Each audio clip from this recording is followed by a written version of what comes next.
शांति। आज है 30 मार्च 2026 की साकार मुरली से। बाबा कहते मीठे बच्चे। हाँ जी बाबा, शिव बाबा के इस रचे हुए रुद्र यज्ञ की तुम्हें बहुत बहुत संभाल करनी है। यह बेहद का यज्ञ स्वराज्य पाने के लिए शिव बाबा के इस रचे हुए रुद्र यज्ञ की, यानी ये जो ज्ञान यज्ञ है, इसकी तुम्हें बहुत बहुत संभाल करनी है। यह है बेहद का यज्ञ स्वराज्य पाने के लिए। प्रश्न किया है बाबा ने, इस रुद्र यज्ञ का रिस्पेक्ट किन बच्चों को रहता है? उत्तर है जो इसकी विशेषताओं को जानते हैं। तुम्हें पता है कि इस रुद्र यज्ञ से हम कौड़ी से हीरे जैसा बनते हैं। बाबा इस रुद्र यज्ञ से हमें कौड़ी से क्या बनाते हैं? हीरा बनाते हैं। इसमें सारी पुरानी दुनिया स्वाहा हो जाती है। पुरानी दुनिया, पुराने संस्कार, विक्रम और सब स्वाहा होते हैं, और इस पुराने शरीर को भी स्वाहा करना है। तमो प्रधानता, यानी ये पुराना शरीर, पुरानी संस्कार, तमो प्रधानता, इसको भी क्या करना है? स्वाहा करना है। कोई भी ऐसा बेकायदे कर्म ना हो जिससे यज्ञ में विघ्न पड़े। जब ऐसा ध्यान रहे तभी रिस्पेक्ट रख सकते हैं। तो ये याद रखना है कि बेकायदे कर्म ना हो, कोई भी ऐसा बेकायदे कर्म ना जो श्रीमत अनुसार ना हो, तो जिससे यज्ञ में विघ्न पड़े। जब ऐसा ध्यान रखें तभी रिस्पेक्ट रख सकते हैं। गीत है माता ओ माता। ओम शांति। ओम शांति बाबा। बच्चों ने गीत सुना, जिन्होंने बनाया है वह तो बेचारे माता को जानते ही नहीं है। माता हो भाग्य विधाता, इस तरह से यह बहुत सुंदर गीत है। हाँ, तो बाबा ने कहा जिन्होंने बनाया है वह तो बेचारे माता को जानते ही नहीं हैं। नाम सुना है जगदम्बा, परंतु वह कौन थी, क्या करके गई है, किसी को भी पता नहीं है सिवाय तुम बच्चों के। जगदम्बा है तो जरूर बाप भी हैं, बच्चियां भी हैं और बच्चे भी हैं। तो जगदम्बा के पास जाते हैं। जो जगदम्बा के पास जाते हैं उनकी बुद्धि में यह समझ नहीं है कि सिर्फ बुद्ध यानी मूर्ति पुजारी है। देवी के आगे जाकर भीख मांगते हैं। जब यह राजस्व अश्वमेध अविनाशी रुद्र ज्ञान यज्ञ है। हाँ, तो ये यज्ञ का नाम क्या है? राजस्व अश्वमेध अविनाशी रुद्र ज्ञान यज्ञ। तो इसका क्रिएटर है माता पिता तत्वम। तो इसके क्रिएटर हैं माता पिता, बाबा और मम्मा। तो बाबा कहते वैसे ही तुम भी हो, तुम भी यज्ञ के क्रिएटर हो। तुम सब बच्चों को इस यज्ञ की बड़ी संभाल करनी है। यज्ञ के लिए बहुत रिस्पेक्ट रहना चाहिए। यज्ञ की पूरी संभाल की जाती है। यह है हेड ऑफिस, और भी ब्रांचेस हैं। मम्मा बाबा और तुम बच्चे अपना भविष्य हीरे जैसा बना रहे हो। तो शिव बाबा ने इस यज्ञ की शुरुआत की, यज्ञ की क्रिएटर हैं। तो बाबा कहते तुम्हें जैसे मम्मा बाबा हैं तो वैसे ही तुम्हें भी इस यज्ञ की पूरी संभाल करनी है। इस यज्ञ के द्वारा तो ऐसे यज्ञ की कितनी संभाल और इज्जत रखनी चाहिए। हाँ, तो तुम इस यज्ञ से क्या बनते हो? हीरे जैसा बन रहे हो। जैसे मम्मा पापा और तुम बच्चे अपना भविष्य हीरे जैसा बना रहे हो इस यज्ञ के द्वारा, तो इस यज्ञ की कितनी संभाल और रिस्पेक्ट करनी चाहिए, तो कितना लव होना चाहिए। यह हमारी मम्मा जगदम्बा का यज्ञ है। बाबा मम्मा का यह यज्ञ सो हमारा यज्ञ। यज्ञ की वृद्धि करनी होती है कि यज्ञ में आकर बहुत बच्चे अपने बाप से वर्षा लेवें। फल खुद नहीं ले सकते, खुद को फुर्सत नहीं है, तो अच्छा औरों को निमंत्रण देना चाहिए। इसका नाम ही है राजस्व अश्वमेध ज्ञान यज्ञ, जिससे स्वराज्य मिलता है।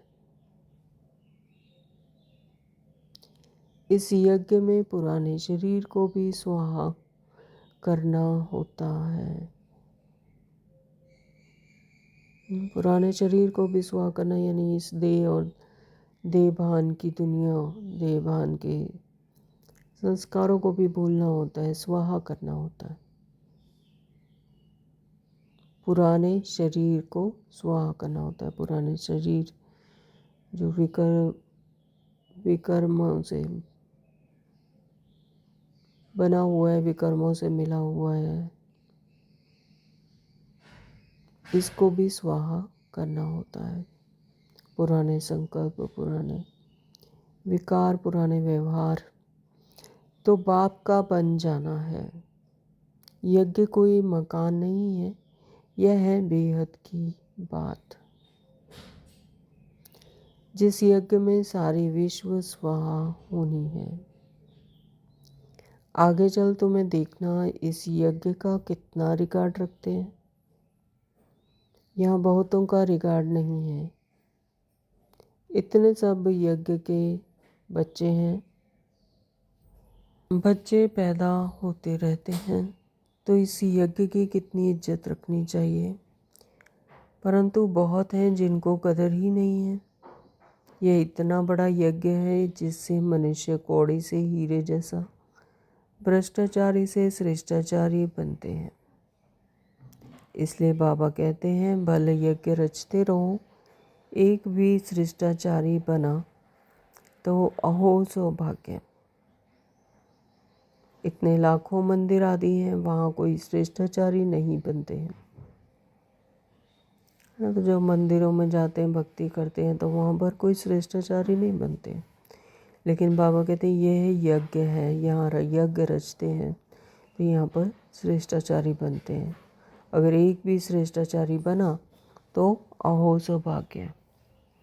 यहाँ तो सिर्फ 3 पैर पृथ्वी के चाहिए, कोई आए तो एकदम जीवन सुधर जाए। कितनी इज्जत होनी चाहिए यज्ञ की। बाबा को बहुत लिखते हैं, बाबा हम अपने घर में खोलें। जैसे गीता पाठशालाएँ खोलते हैं तो बाबा को पूछते हैं कि बाबा हम अपने घर में खोलें, तो बाबा कहते हैं अच्छा बच्चे, भले यज्ञ भूमि बनाओ, कोई ना कोई का कल्याण होगा। तो इस यज्ञ की बहुत भारी महिमा है। यज्ञ की भूमि है जहाँ बच्चियाँ औरों का कल्याण करती रहती हैं। ऐसे यज्ञ का बहुत मान चाहिए, परंतु ज्ञान पूरा ना होने के कारण इतना रिकॉर्ड नहीं है। यज्ञ में विघ्न डालने वाले बहुत हैं। तो जैसे स्थूल दुनिया में दिखाते हैं कि यज्ञ में जो असुर होते हैं वो विघ्न डालते हैं, तो यहाँ पर भी ज्ञान पूरा ना होने के कारण इतना रिकॉर्ड नहीं है। यज्ञ में विघ्न डालने वाले बहुत हैं। यह शिव बाबा का यज्ञ है, तो माता पिता इकट्ठे हैं। इन मम्मा बाबा से तो कुछ भी नहीं मिलता, बेहद के बाप से ही सब कुछ मिलता है।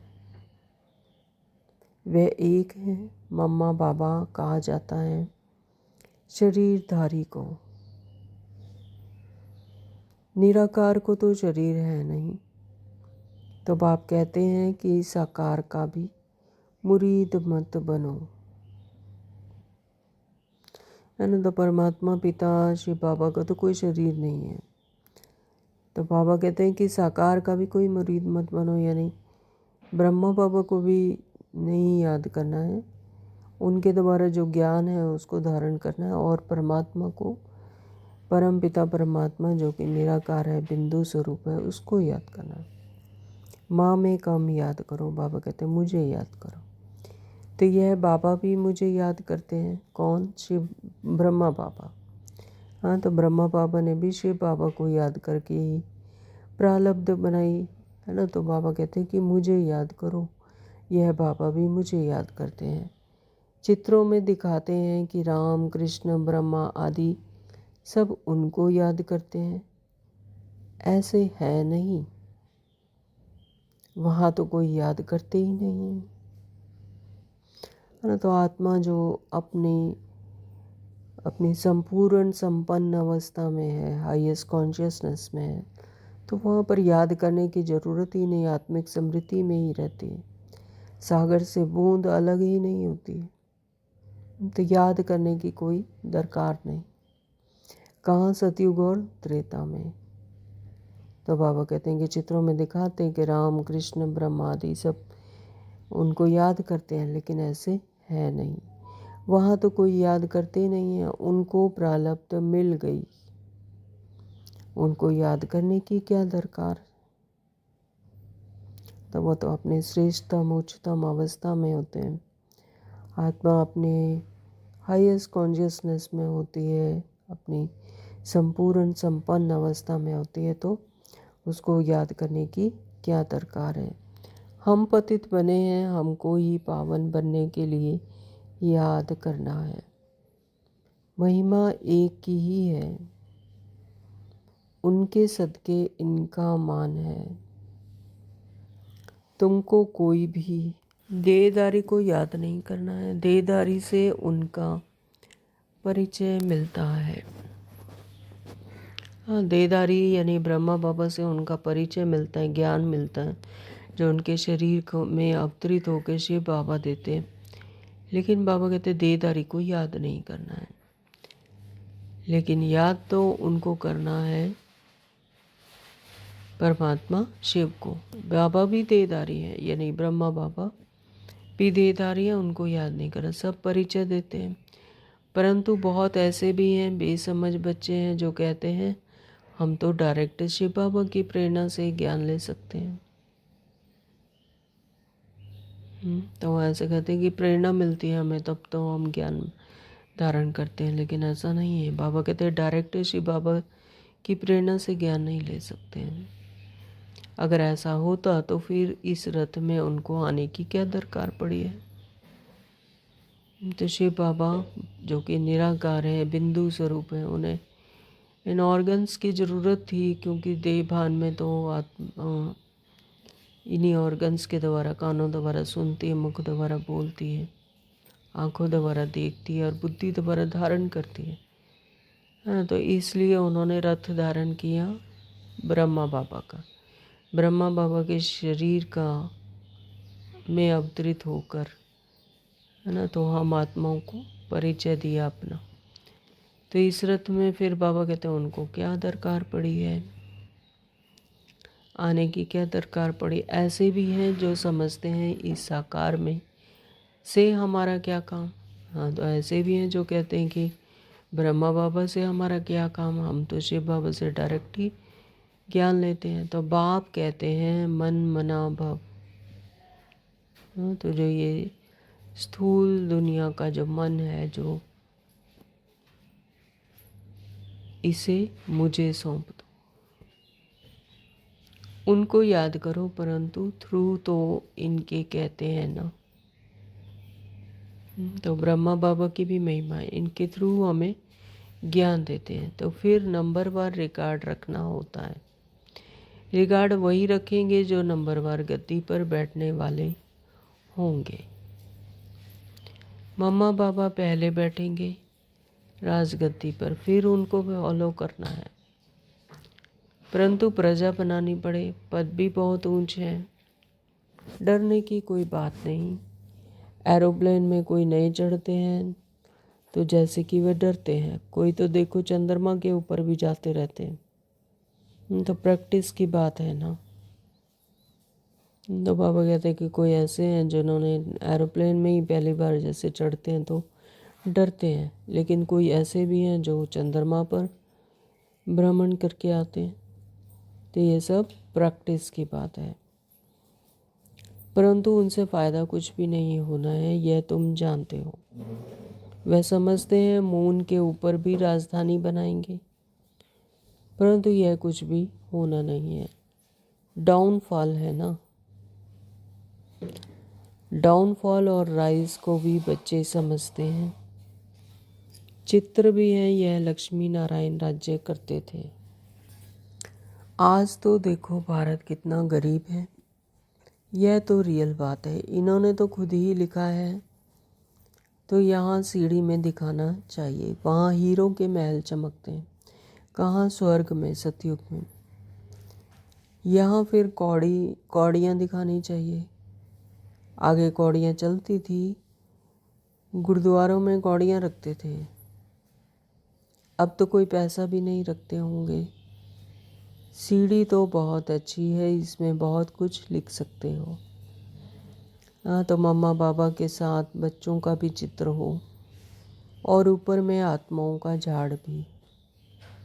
नए नए चित्र रेडी होते जाएंगे, समझने में भी सहज होगा। डाउनफॉल कैसे होता है, फिर राइज कैसे होता है। हम निराकारी दुनिया में जाकर फिर साकारी दुनिया में आते हैं। समझने में बड़ा सहज है। समझते नहीं हैं तो समझा जाता है, तकदीर में नहीं है। ड्रामा को साक्षी हो देखा जाता है, तो बच्चों को यज्ञ की बहुत रिस्पेक्ट होनी चाहिए। यज्ञ का एक पैसा भी बगैर पूछे उठाना व माता पिता की छुट्टी बगैर किसी को देना, यह महान पाप है। तो बाबा कहते हैं यज्ञ का एक पैसा भी बगैर पूछे उठाना और माता पिता की छुट्टी बगैर किसी को देना, यह महान पाप है। तुम तो बच्चे हो, कोई समय भी कोई भी चीज़ मिल सकती है, जास्ती लेकर क्यों रखना चाहिए। तो जो समर्पित बहन भाई हैं, ये उनके लिए हिदायतें हैं, उनके लिए समझानी है। सोचते हैं पता नहीं ना मिले, तो अंदर रखने से वह फिर दिल खाती है, क्योंकि बेकायदे काम है ना। चीज़ तो तुम्हें कभी भी मिल सकती है।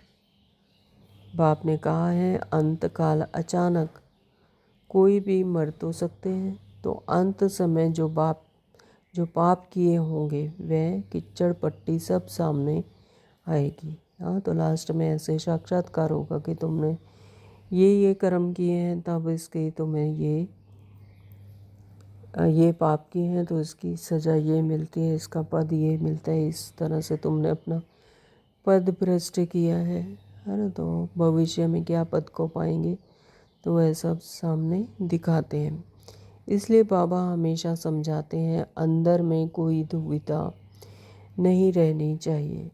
दिल साफ होगी तो अंत घड़ी कुछ भी सामने नहीं आएगा। तो दिल साफ होगा तो अंत घड़ी में कुछ भी सामने नहीं आएगा।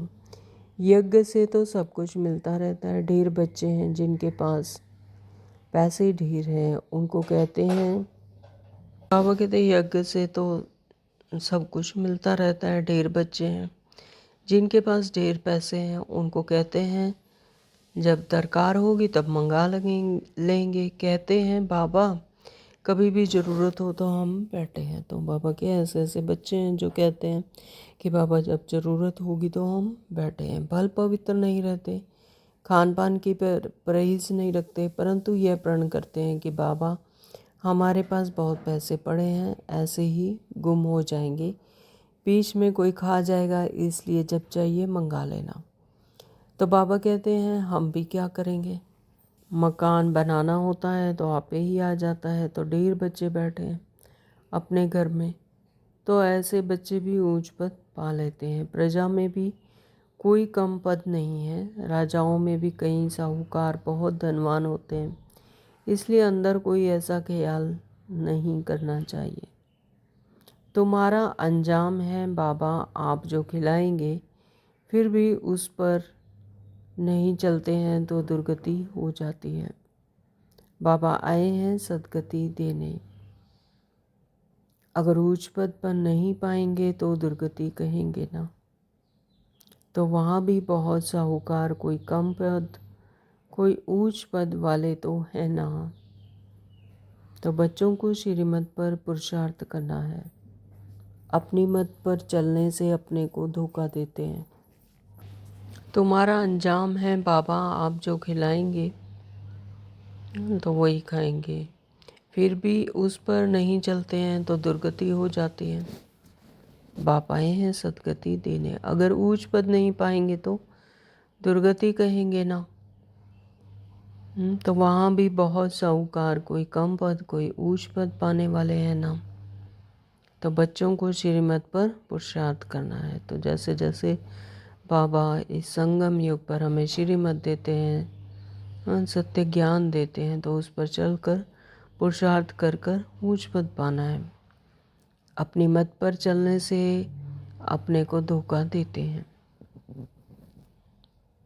यह श्री बाबा का रचा हुआ ज्ञान यज्ञ है। इसका नाम ही है राजस्व अश्वमेध अविनाशी रुद्र ज्ञान यज्ञ। श्री बाबा आकर स्वराज्य देते हैं। राज्य देते हैं यानी सतयुग नई दुनिया की दुनिया का राज्य देते हैं। तो किसी की तकदीर में नहीं है तो नाम वाला नहीं होना है। तो मुख से अच्छी अच्छी पॉइंट्स नहीं निकलती हैं। किसी को समझाते नहीं हैं तो कहेंगे नाम निकलने में भी अभी देरी है, जिस कारण समझाते समय मुख्य पॉइंट्स भूल जाती हैं। यह भी समझाना चाहिए। यह राजस्व अश्वमेध अविनाशी रुद्र ज्ञान यज्ञ है। स्वराज्य पाने के लिए बोर्ड पर भी लिख सकते हो। इस यज्ञ में पुरानी दुनिया सब स्वाहा हो जाती है, जिसके लिए यह महाभारत लड़ाई खड़ी हुई है। महाभारत युद्ध यानी यह जो संकल्पों का जाल बना रखा है 63 जन्मों से, है ना। तो इसको भी बम्भोर को बाबा कहते हैं कि कल भी बाबा ने कहा बम्भोर को आग लगनी ही है। तो महाभारत लड़ाई खड़ी हुई है। विकर्मों का विनाश होना ही है। विनाश के पहले यह स्वराज्य पद लेना हो तो आकर लो। तो बाबा कहते हैं कि स्वराज्य पद लेना हो, अपना प्रारब्ध पाना हो तो आकर लो। तो बाबा तो तैयार बैठे देने के लिए। तो बोर्ड पर तो बहुत कुछ लिख सकते हो। एम ऑब्जेक्ट भी आ जाए, नीचे लिखना चाहिए स्वराज्य पद मिलता है। जितना हो सके क्लियर लिखत होनी चाहिए ताकि सभी को कशिश हो। तो जो कोई भी पढ़ने से समझ आए। तो इस तरह से आसान भाषा में इस तरह से, है ना। तो क्लियर कट बाबा कहते हैं ऐसे लिखना चाहिए कि कोई भी पढ़े तो समझ आ जाए। तो बाबा डायरेक्शन देते हैं ऐसे ऐसे बोर्ड बनाओ, यह अक्षर जरूर लिखो। आगे चल इस यज्ञ का प्रभाव बहुत निकलेगा।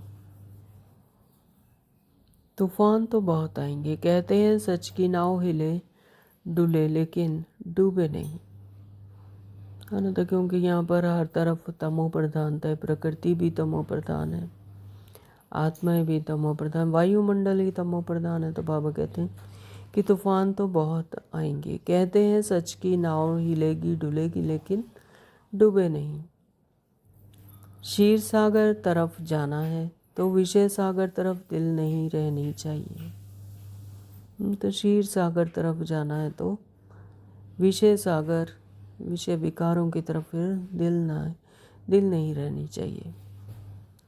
तो जो ज्ञान नहीं लेते हो उनके पिछाड़ी पड़कर अपना टाइम वेस्ट नहीं करना चाहिए। तो कितना सुंदर बाबा ने आज बात कही है कि जो ज्ञान नहीं लेते हैं तो उनके पिछाड़ी पड़कर अपना टाइम वेस्ट नहीं करना नहीं चाहिए। हाँ, तो जब आत्मा को अपनी स्मृति ही स्वयं नहीं है, ही ज्ञान उठाने की में कोई कशिश है, तो उनके पीछे भी टाइम नहीं वेस्ट करना चाहिए। हाँ, तो उनकी तकदीर में ही नहीं है। हाँ, तो वो इस ज्ञान को जैसे धारण ही नहीं कर सकते। तो समझानी तो बहुत बहुत सहज है। तुम ही पूज्य देवी देवता थे, अब पुजारी बने हो। फिर बाप कहते हैं माँ में कम याद करो तो खाद निकल जाएगी। यानी विक्रम जितना जितना परमात्मा को याद करेंगे तो उतना ही विक्रम भस्म होंगे, यानी खाद निकल जाएगी। तुम्हारे पाप भस्म हो जाएंगे और कोई उपाय नहीं है। हाँ, तो इससे ही आत्मा क्या बनेगी? पवित्र बनेगी। यही सच्चा सच्चा उपाय है, परंतु योग में रहते नहीं हैं। देह अभिमान बहुत है। देह अभिमान जब मिटे तब योग में रह सकते हैं। फिर कर्मातीत अवस्था हो, तो देह अभिमान मिटे, देह भान से डिटैच हो, तब तो योग में रह सकते हैं, तब तो कर्मातीत अवस्था हो सकती है। पिछाड़ी में कोई भी चीज़ याद नहीं आनी चाहिए। कोई कोई बच्चों को तो कोई चीज़ में इतना मोह पड़ जाता है कि बात मत पूछो। बाबा को कभी याद नहीं करते हैं। ऐसे बाप को पर्पजली खास याद करना है। पर्पजली यानी इम्पोर्टेंट है, खास है, उनको याद करना है। कहा जाता है हथ काटे दिल याटे, यानी हाथ से काम करते रहो लेकिन दिल से परमात्मा को याद करो, बुद्धि से परमात्मा को याद करते रहो। ऐसे बहुत मुश्किल किसी को याद रहता है। चलन से ही पता पड़ जाता है। यज्ञ का रिगार्ड नहीं रहता। इस यज्ञ की बड़ी संभाल रखनी चाहिए। संभाल भी गोया बाबा को खुश किया, संभाल की तो गोया बाबा को खुश किया है, तो बाबा भी खुश होते हैं। संभाल की तो बाबा भी खुश होते हैं। हर बात में संभाल चाहिए। गरीबों की पाई पाई इस यज्ञ में आती है, जिससे वह पदमपति बनते हैं। बाबा कहते हैं कि जो अपनी समर्थता के अनुसार यज्ञ में कोई भी पाई पाई भी अगर लगाते हैं तो वो भी पद्मापति बन जाते हैं। माताएं जिनके पास कुछ भी नहीं, वह 1-2 रुपया 8 आना यज्ञ में देती है, वह भी पद्मपति बनते हैं। तो वह भी पद्मपति बन जाती हैं। यानी यज्ञ में कोई भी अपने शुद्ध भाव से जो भी समर्थ अनुसार जो भी लगाती हैं तो उससे वो पद्मपति बन जाती हैं, क्योंकि बड़ी भावना से खुशी से लाती हैं। तो भावना शुद्ध है, इसलिए खुशी से लेकर आती हैं, तो इसलिए पद्मापति बन जाती हैं। बाप कहते हैं मैं हूँ ही गरीब निवास। गरीब निवास यानी गरीबों के साथ हूँ। तो तुम बच्चों के लिए ही आया हूँ। कोई आटा ना ले आते हैं, बाबा मकान में 1 ईंट लगा दो। तो ऐसे ऐसे बच्चे हैं कि छोटी छोटी अमाउंट में आकर यज्ञ में देते हैं कि बाबा हमारी एक मकान में 1 ईंट ही लगा दो। कभी 2 मुट्ठी अनाज भी ले आते हैं। तो उनका तो बहुत हो जाता है, कणा कणा मोहर बराबर हो जाता है। ऐसे थोड़े ही तुमको गरीबों को बैठ दान देना है। गरीबों को तो वह लोग दान देते हैं। ऐसे तो दुनिया में ढेर गरीब हैं, सब आकर यहाँ बैठ जाएं तो माथा ही खराब कर देवें। ऐसे तो बहुत कहते हैं हम यज्ञ में समर्पण हो, परंतु संभाल कर लेना होता है। ऐसा ना हो यज्ञ में आकर उधम मचावें। हाँ, तो बाबा कहते हैं ऐसे बच्चों की नहीं है दरकार यहाँ पर कि जो आकर यहाँ पर उधम मचावें। यज्ञ में तो समर्पण होना है और सब बहुत संभाल कर लेना होता है। तो यज्ञ में तो बहुत पुण्य आत्माएं बनना चाहिए, बहुत संभाल करनी चाहिए, रिगार्ड रहना चाहिए यज्ञ के लिए है। तो यज्ञ का बहुत बहुत रिगार्ड रखना है, बहुत बहुत संभाल करनी चाहिए। है। तो यहाँ पर तो पुण्य आत्मा बनना चाहिए। जिस ईश्वरीय यज्ञ से हम अपना शरीर निर्वाह करते हैं, यज्ञ का पैसा किसी को देना बड़ा पाप है। तो इस ईश्वरीय यज्ञ से हम क्या करते हैं, अपने शरीर का निर्वाह करते हैं। तो यज्ञ के लिए कितना रिगार्ड रखना चाहिए। यज्ञ का पैसा किसी को देना बड़ा पाप है। यह पैसे हैं ही उनके लिए जो कौड़ी से हीरे जैसा बनते हैं। हाँ, तो यहाँ मनुष्य से देवता बनते हैं, कौड़ी से हीरे बनते हैं। तो ये पैसा है ही उनके लिए, उन पुण्य आत्माओं के लिए। तो ईश्वरीय सर्विस में है, जो ईश्वरीय सर्विस में है। बाकी गरीबों आदि को देना, यह दान पुण्य तो जन्म जन्मांतर करते आए। तो देवान की दुनिया में, तो स्थूल दुनिया में ये करते आए हैं। बाकी गरीबों को देना, दान पुण्य करना, तो ये तो जन्म जन्मांतर से करते आए हैं। बाबा कहते हैं उतरते उतरते पाप आत्मा ही बनते गए। तो बाबा कहते हैं कि 63 जन्मों से ये दान पुण्य इस तरह से करते आए, गरीबों को देते आए, तो जैसे पाप आत्मा ही बनते आए हैं। अभी 1 मिनट के साइलेंस में अशरीरी होकर परमात्मा पिता को याद करेंगे।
ओम शांति। तुम बच्चे सबको बाप का परिचय देने के लिए छोटे छोटे गांव में भी प्रदर्शनी करते रहो। एक गरीब भी निकल आए तो वह भी अच्छा है, इसमें कोई खर्चा तो है नहीं। लक्ष्मी नारायण ने यह राजाई पाई, क्या खर्चा किया, कुछ भी नहीं। विश्व की बादशाही पाने के लिए खर्चा तो बहुत कुछ भी नहीं किया। वह लोग आपस में कितना लड़ते हैं, बारूद आदि पर कितना खर्च करते हैं। यहाँ तो खर्चे की कोई बात ही नहीं। बगैर कौड़ी खर्चा सेकंड में विश्व की बादशाही लो। अल्फ को याद करो, बेबादशाही है ही। बाप कहते हैं जितना हो सके सच्चे दिल से सच्चे साहिब को राजी करो।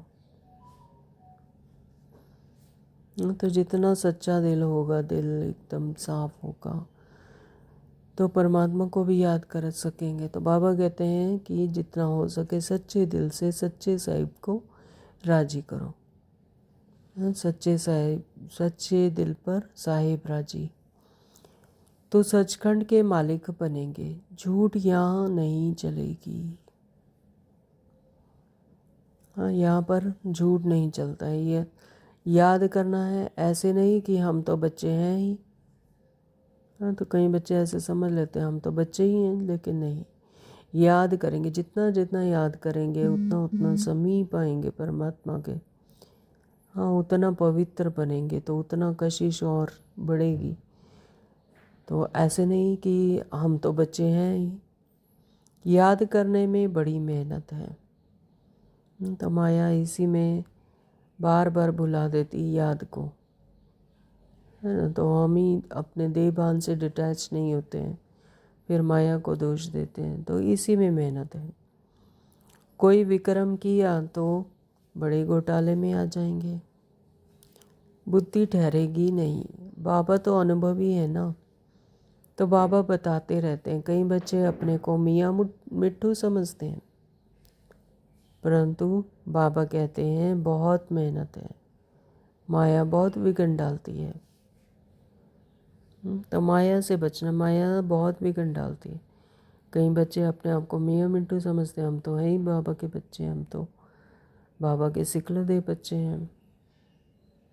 तो बाबा बताते रहते हैं, परंतु बाबा कहते हैं कि बहुत मेहनत है, माया विघ्न डालती है। अच्छा, मीठे मीठे सिखलदे बच्चों प्रति माता पिता बाप दादा का याद प्यार और गुड मॉर्निंग। रूहानी बाप की रूहानी बच्चों को नमस्ते। हम रूहानी बच्चों के रूहानी माता पिता बाप दादा को याद प्यार, गुड मॉर्निंग, नमस्ते जी, शुक्रिया मेरे मीठे बाबा, आपका बहुत बहुत दिल से शुक्रिया। धारणा के लिए मुख्य सार में नंबर 1 बाबा ने कहा, अपने इस रुद्र यज्ञ का बहुत बहुत रिस्पेक्ट रखना है। यज्ञ का वातावरण बहुत शुद्ध पावरफुल बनाने में सहयोगी बनना है। इसकी प्यार से संभाल करनी है। तो अपने इस रुद्र यज्ञ जो ज्ञान यज्ञ है, तो बाबा कहते हैं इसकी रिस्पेक्ट रखना है, इसका रिगार्ड रखना है। यज्ञ का वातावरण बहुत ही शुद्ध और पावरफुल बनाने में सहयोग बनाना है। वायुमंडल को शुद्ध और पवित्र बनाने में, पावरफुल बनाने में सहयोग देना है। इसकी प्यार से संभाल करनी है। नंबर 2 बाबा ने कहा, अपने पास कुछ भी छिपा कर नहीं रखना है। दिल साफ तो मुराद हासिल। तो जितना जितना दिल से साफ होगा, वृत्ति अच्छी होगी, मनोवृत्ति अच्छी शुद्ध होगी, तो उतनी ही मुराद हासिल होगी। तो इस यज्ञ की कौड़ी कौड़ी अमूल्य है, इसलिए एक कौड़ी भी व्यर्थ नहीं गंवानी है। इसकी वृद्धि में सहयोग देना है। तो इसकी कौड़ी कौड़ी अमूल्य है। किसके लिए है? पुण्य आत्माओं के लिए है, जब मनुष्य से देवी देवता बन रहे हैं। पत्थर बुद्धि से पारस बुद्धि बनते हैं, जो कौड़ी से हीरे बनते हैं। तो बाबा कहते हैं इसको व्यर्थ नहीं गंवाना है, इसकी वृद्धि में सहयोग देना है। वरदान दिया बाबा ने, तीनों कालों को सामने रख हर कार्य में सफल होने वाले सदा विजयी भव। तीनों कालों को सामने रख हर कार्य में सफल होने वाले सदा विजयी भव। क्या कहा बाबा ने? लौकिक रीति में भी जो समझदार होते हैं वे आगे पीछे सोच समझ कर फिर कदम उठाते हैं। ऐसे यहाँ भी आप बच्चे जब कोई कार्य करते हो तो पहले तीनों कालों को सामने रखकर फिर करो। सिर्फ वर्तमान को नहीं देखो, बेहद की समझ धारण करो और विजयीपन के निश्चय के आधार पर, वह त्रिकालदर्शीपन के आधार पर हर कर्म करो, वह हर बोल बोलो, तब कहेंगे अलौकिक व असाधारण। तो बाबा ने क्या कहा कि जो लौकिक रीति में भी जो समझदार होते हैं तो वह आगे पीछे का समझ कर फिर कदम उठाते हैं, यानी उसका पास्ट भी देखते हैं, उसका वर्तमान भी देखते हैं, फिर उसका फ्यूचर भी देखते हैं, तब कदम उठाते हैं। तो बाबा कहते हैं ऐसे ही यहाँ पर भी आप बच्चे जब भी कोई कार्य करते हो में भी जैसे समझदार होते हैं तो आगे पीछे का सब देखकर फिर कदम उठाते हैं, ऐसे ही यहाँ पर भी बाबा कहते हैं आप बच्चे जब कोई भी कार्य करते हो तो पहले तीनों कालों को सामने रखकर फिर करो, है ना। तो यानी उसका पास्ट भी देखना है और उसका वर्तमान भी, फिर भविष्य, तीनों कालों को सामने रखकर फिर करो कि उसका क्या हश्र होगा। तो सिर्फ वर्तमान को नहीं देखो, बेहद की समझ धारण करो, बेहद की समझ।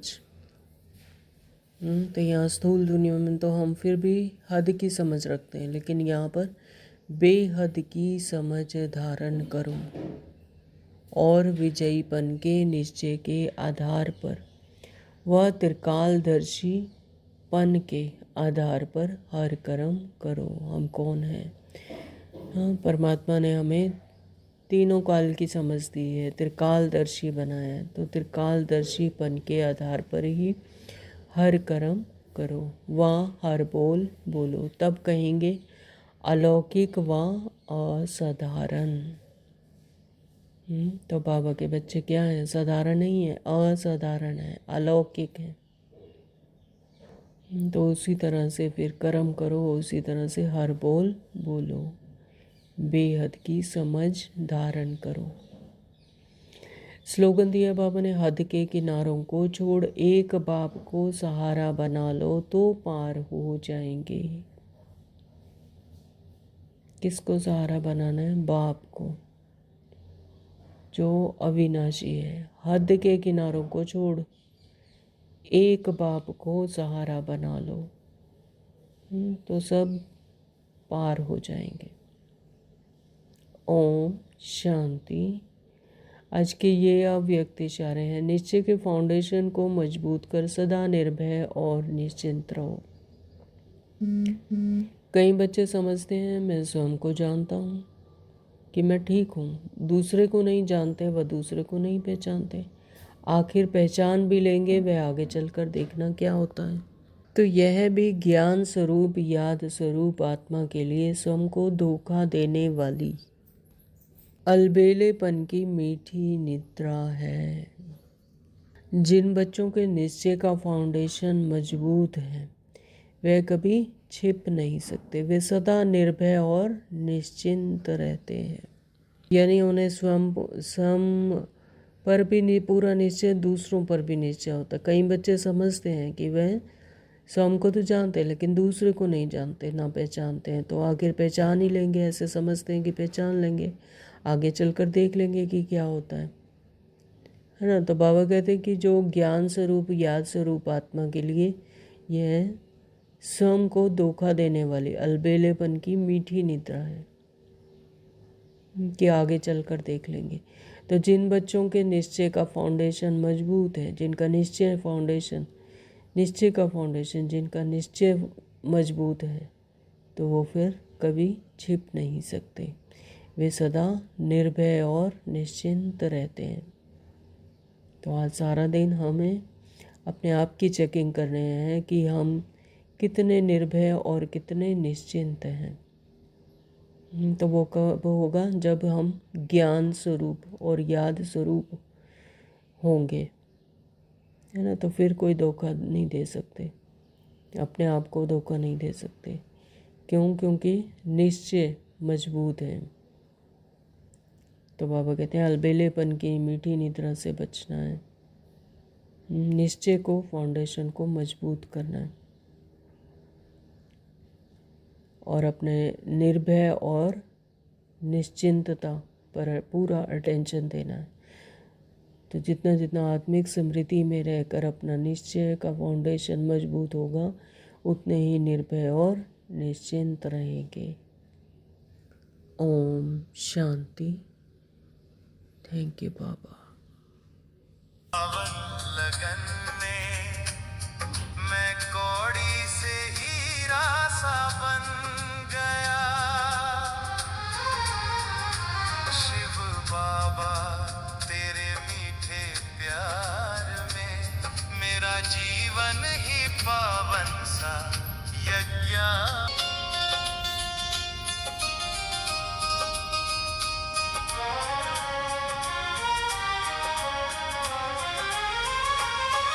जब भी तुझे याद करूं प्यार से, तेरी यादों का आंगन महकता है। तू भी मुझे याद करे दूर से, ये एहसास सीने में धड़कता है। सच की ये नाव हिलेगी जरूर, पर अब ये कभी भी डूबेगी नहीं। थामी है तूने जो डोर मेरी,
चाहत में दिल ये मगन हो गया, तन मन धन का ये अर्पण मेरा तेरे ईश्वरीय काज में सफल हो गया।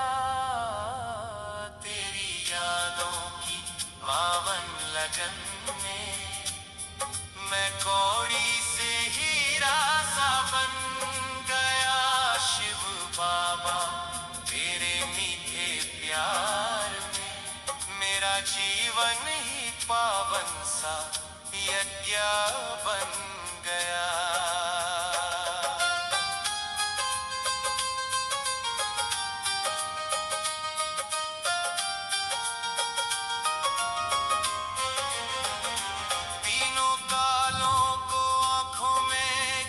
रख लिया मेरी आत्मा भी विजय गा रही, स्वराज्य की ये जो मंजिल मिली, उजालों की एक सुबह ला रही।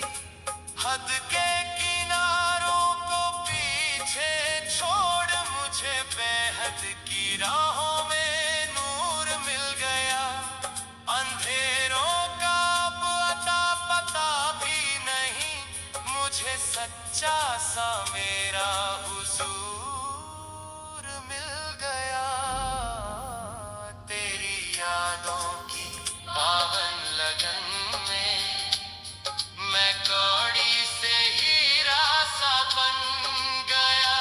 शिव बाबा तेरे मीठे प्यार में मेरा जीवन ही पावन सा यज्ञ बन गया।